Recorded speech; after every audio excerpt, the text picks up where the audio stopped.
నేను ఎక్కడికి వచ్చినా తెలవాలంటే ఈ వీడియో మొత్తం తప్పకుండా చూడండి. నేను ప్రజెంట్ అయితే పులిచింతల ప్రాజెక్ట్ దగ్గరికి వచ్చిన. ఈ పులిచింతల ప్రాజెక్టు ఈ పూర్తి వివరాలు కావాలంటే నేను మొత్తం 4 స్టెప్స్ చెప్తాను. నేను ఆ 4 స్టెప్స్ ఏంటంటే మనకి తెలంగాణలో ఫస్ట్ కర్ణాటక అవతల వద్దు, మనకి తెలంగాణలో చెప్తాను నేను.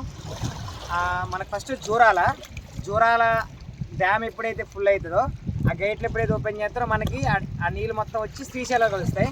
శ్రీశైలం డ్యామ్ ఎప్పుడైతే ఫుల్ అవుతుందో ఆ డ్యామ్ గేట్లు ఎప్పుడైతే ఓపెన్ చేస్తారో మనకి సాగర్కి వస్తుంది.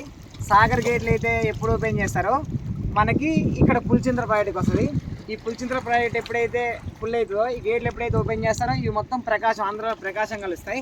అసలు దీని ఉద్దేశం ఏంటంటే ఇది మాకు సౌత్ తెలంగాణకి కృష్ణా బేసిన్ అనమాట.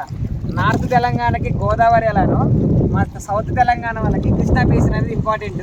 ఈ డ్యాముల ద్వారా మాకు ఉమ్మడి మహబూబ్నగర్, నల్లగొండ, రంగారెడ్డి ఈ 4 జిల్లాలో ఉన్న రైతులకి ఈ వాటర్ చాలా ఇంపార్టెంట్. ఈ వాటర్ ద్వారానే ప్రతి ఒక్క రైతు తాను సాగు చేసే ప్రతి ఒక్క పంటకు ఉపయోగిస్తాడు. వరి అయితే వరి, మొక్కజొన్న, మిగతా వేరే పంటలు ఉన్నా వాటికి ఉపయోగిస్తారు. ఈ కృష్ణా బేసిన్ అనమాట. ఈ 4 స్టెప్పులు ఉన్నాయి వీటికి. ఈ కృష్ణా బేసిన్ మొత్తం కూడా సగం తెలంగాణ, సగం ఆంధ్ర. పూర్తి ఏ ప్రాజెక్ట్ కూడా మనకు జూరాల ఒకటి తెలంగాణ ఫుల్ ఉంటుంది. మిగతా అన్నీ కూడా సగం తెలంగాణ, సగం ఆంధ్ర, సగం తెలంగాణ, సగం ఆంధ్ర. ఇక్కడికి వచ్చిన ఈరోజు అయితే విజిట్ చేసినాం. ఈ ప్రాజెక్ట్ అయితే గేట్లు అయితే ఒక్కటి కూడా ఓపెన్ చేయలేదు.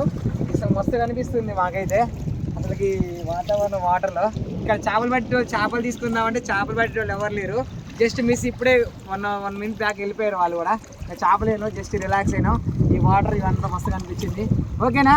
వీడియో నచ్చితే లైక్ చేయండి, షేర్ చేయండి, సబ్స్క్రైబ్ అందరూ చేసుకోండి ఖచ్చితంగా.